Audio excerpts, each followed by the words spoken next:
Hey, once again, I had the pleasure of catching up with the mayor of Atlanta and the best mayor in the world, based on what everybody's rating, and I rate it that way. But once again, we target the troubled youth today. We try to give you all a positive message. And I will have a few questions for you. How you doing today? I'm doing very well, thank you. Oh, you look outstanding. You all ought to see it in person. Listen, what would you say to the troubled youth of today, the ones that's out there in the projects, robbing and stealing and drug dealing, and even the women? What would you say to the troubled young ladies out here that's demeaning themselves and they just don't have proper guidance? What kind of advice would you give to them? Well, I would say that there's hardly anybody I've ever known in my life, people who've been very, very successful in life, who did not have problems at one time or another, especially as young people. So that it is every day is a day that you can start on a new track. Every day is a blessing from God, and you can stop whatever problems you're having. Just stop. Think about what you're doing and seek assistance from people like you and your program and foundation and others. I mean, there are lots of us out there who want to be of assistance. Well, okay, I'm going to speak from the perspective of the lifestyle I come from. Now, you're the mayor of Atlanta, and most of the kids in projects living with roaches and rats and, you know, driving and hiding dope and riding because they say, well, she done had it on easy streak. She don't know about our problem or struggle. You know, they would identify because they probably, you know, may not get a chance to talk to you. So just in their mind, they would think, well, how could she identify? It's easy for her to say that. Well, I mean, a lot of people say that. My own children say that. Oh. But I grew up in a single parent home. My father was an alcoholic, a practicing alcoholic. As a young woman, I stepped over him to go to school every day. Broke my heart that he was not at home with us.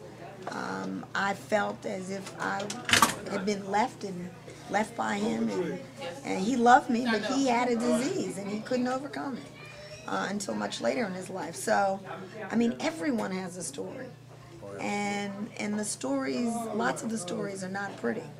So, any of us can find a reason not to turn our lives around. I mean, the success in life is getting up after you fall down. Everybody's going to fall down. Oh, absolutely. Those who succeed are the ones who get back up. Not the first time, not the second time, not the third time. I broke my mother's heart. I went to college, and 6 months into college, I got married. Didn't tell my family.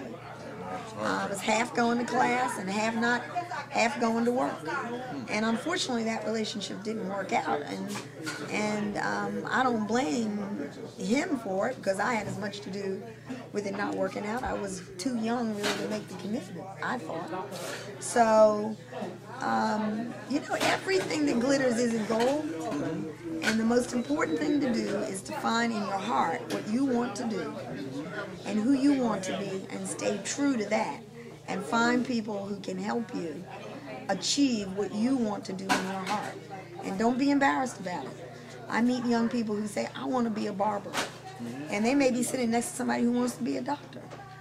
Both of those are honorable ways to make a living and to make a contribution to society. Yeah, that's like a structured type world for those who feel and say that. And you, I can tell you're a woman of morals, principles, and values. But what about the, you know, the I guess they call themselves 80 babies, or the young ladies of today? They want to wear skirts cut up to their rear, and when they bend over, all their packages is showing, and they think the easy way out for them is to get an older man who's going to kick them out some money, take care of them. What made you not decide to go? They think that's the easy way, but I tell them today that it's not, and you're going to end up in a very bad situation to the young lady. And we want you to stand up and be respectable women so the young men can stand up. You will force the young men to stand up and be respectable if you do what this woman has done. Be a respectable woman. But what made you decide to be respectable and not compromise and let people put you in uncompromising situations? Well, I also have 2 daughters, so I have children of the 80s too in my life.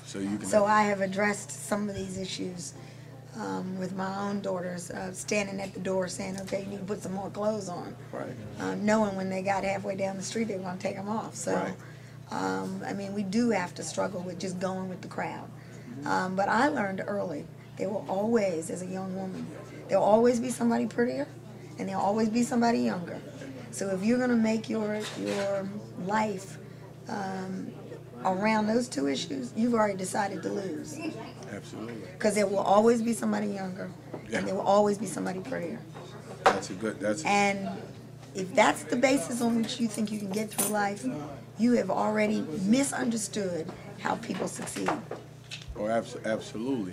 Now, I guess my last question would be, and I thank you for allowing us to do this interview, for the people in the projects who may, in their mind, they may not never get to meet you, and they want to meet you and see you, and because you have a beautiful personality, and this is very kind that you to give back, because this film will reach them.